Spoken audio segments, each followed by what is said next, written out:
It's turning to be a historic feat at the FIFA World Cup as the African countries are not here to joke, especially during the second round of matches, which is ongoing at the 2026 FIFA World Cup. This morning, for the first time ever, Egypt has broken a 92-year record. Hear me out. Egypt has broken a 92-year record in the history of the FIFA World Cup. And that is, for the first time ever, the Pharaohs of Egypt have won a game at the FIFA World Cup. For the first time ever in 92 years, the Pharaohs of Egypt have won a game at the FIFA World Cup. And that is the 3-1 victory against New Zealand. Egypt, initially called United Arab Republic, became the first ever country from Africa to make it at the World Cup. And that is in 1934. And they met Hungary. They lost by 4-2 in that tournament. And that was kind of like a knockout stage tournament, which was going on during the time. And Egypt lost by 4-2. So after 1934, they needed to wait till 1990 to make a second appearance at the World Cup. And in the 1990 World Cup, they were in a group with England, with the Netherlands, and Republic of Ireland. They drew against Ireland goalless. They drew against Ireland goalless. They drew 1-1 against Netherlands, and they lost 1-0 against England. That was how the Egyptians fared in the 1990 World Cup. And of course, after that one, they made their third appearance in the history of the World Cup in the 2018 edition when the World Cup was staged in Russia. So Egypt were paired with host nation Russia, with Saudi Arabia, and of course, with Uruguay. They lost by 1-0 against Uruguay in the first game. They lost 3-1 against Russia in the second game. And unfortunately, they lost 2-1 against Saudi Arabia. So after that, all those games that you've seen, the Egyptians are yet to win a game. And in this year's World Cup, in the 2026 edition, which is ongoing in Canada, USA, and then Mexico, in their first game against Belgium, they drew 1-0. They scored first, and you saw Imam Ashour scoring the first goal before Romelu Lukaku had a tussle with Mohamed Hani that resulted in an own goal. And this morning, that was supposed to be their second game in the group stages of the 2026 FIFA World Cup. They conceded first after Finn Sherman scored the first goal for New Zealand. And goalkeeper Mustafa Shubair has to make a lot of brilliant saves to keep the Egyptians within the game, especially during the first half. And in the second half, the coach Hussam Assam made some couple of brilliant tactical changes on the field of play, and that resulted in Mustafa Ziku having an equalizer with a header. And of course, who else? The star man, the Egyptian king, Mo Salah, came with the second goal of the game, and that ensured that the Egyptian team took the lead at a point with 2-1. And going on in the game, almost around 80-something minutes, then you saw Mahmoud Hassan Trezeguet also scoring from a header after connecting from a corner kick. So that sealed Egypt's victory for the first time in 92 years at the history of the FIFA World Cup. So Egypt have won a game at the FIFA World Cup, which is quite historic. And interestingly, they are now leading in their group with 4 points on top.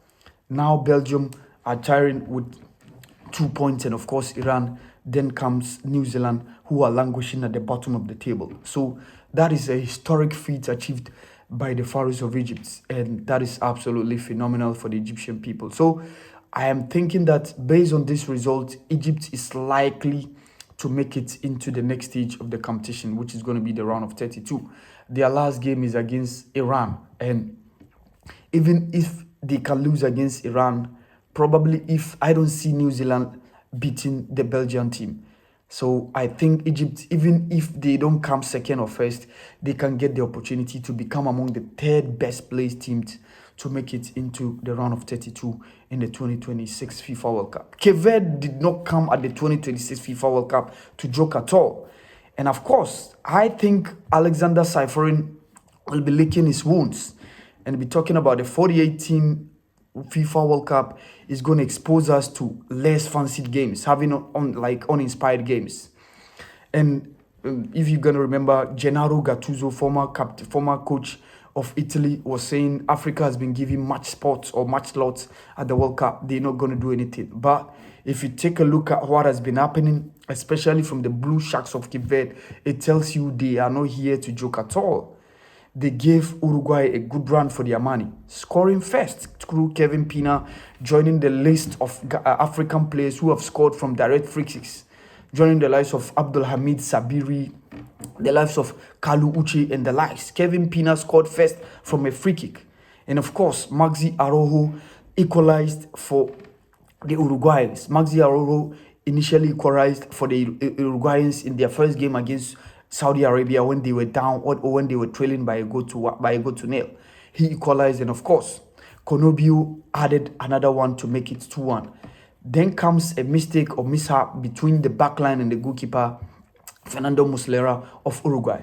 And of course, Varela scored the second goal of the Cabo Verdeans. And the Cape Verdeans gave a good run for they gave the Uruguayans a good run for their money. It was really indeed a good test. The likes of Telmo Akanjo, Gilson Tavares, Gary Rodriguez, Montero, Rian Mendes, the backline, Pico Suarez, they made sure that the Uruguayans suffered. And of course, the likes of Manuel Ugarte, Rodrigo Bentancur, look at Real Madrid player, Federico Valverde. They were fine one thing at a point in time because the Cape Verdeans kept on piling the pressure on the Uruguayans. And it was indeed a nice exercise. Goalkeeper Vozina tried as much as possible to ensure that he kept the Cape Verdeans within the game. And that is absolutely brilliant. So Cape Verde, after 2 games in the history of the FIFA World Cup, they are still yet to lose a game. They drew goalless against Spain. And of course, they drew 2-2 against Uruguay, 2-time champions. It tells you that they are not here to joke. And that is a tremendous achievement on the part of Coach Bubista and his charges. So the last game of Cape Verde is going to be at Saudi Arabia. A win will possibly take them through, which I'm confident that they can get the chance to make it. Mind you, Cape Verde, their first appearance in the history of the African Cup of Nations, which was in South Africa 2013. They made it beyond the group stages when they were paired with the likes of South Africa, Morocco, and Angola. And in this World Cup, which is their first appearance with Spain, with Uruguay, and of course Saudi Arabia, based on the results and the kind of game that they've displayed, I believe the Cape Verdeans have what it takes to make it into the next stage of the competition. And they've shown strong tenacity, strong chemistry, strong team play. They work for themselves, and of course the players understood themselves. They ensure that they are not here to joke or they are not here to tolerate any other results. And this tells you that the 48 team in the 2026 FIFA World Cup has really made progress, because we've seen teams who are here to show what they've got. Cape Verde, the likes of Curacao, even after losing against Germany, displayed a wonderful game against Ecuador. So Cape Verde are not here to joke at all. 2-2 draw. Let's expect Cape Verde to qualify by beating Saudi Arabia in the next round of the competition. This has been the podcast channel with Awal. Thank you.